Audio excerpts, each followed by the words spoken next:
Richard, I'm just looking at viewer comments coming through, and it's heartbreaking. It really is what people are having to choose between, and people are very depressed by all of this. We're about to hear from Reform MP Richard Tice, not only of what he thinks about the increase in energy bills, but his quite ridiculous take on how to deal with man-made climate change. But basically they're saying, here's a quote, Ed Miliband had said, Richard says fuel bills are going through the roof. Well, there's a surprise. Miliband must have known this would happen by pursuing this deranged net zero policy. First, here's Gemma Forte to remind us that privatisation of energy companies are the real reason fuel bill prices are so high. Ofgem are there to protect the consumer, and they are not. But that's because profits we're not are going drilling. to huge. No, it isn't that. It's because they are creaming the shareholders and the CEOs. One of them, their money went up from 4.4 million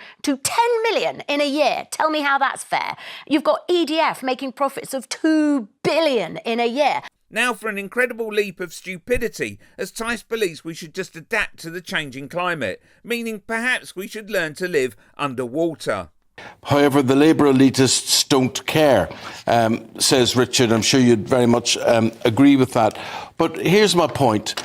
If planet warming, if climate control is an issue, well, let's just accept it's an issue.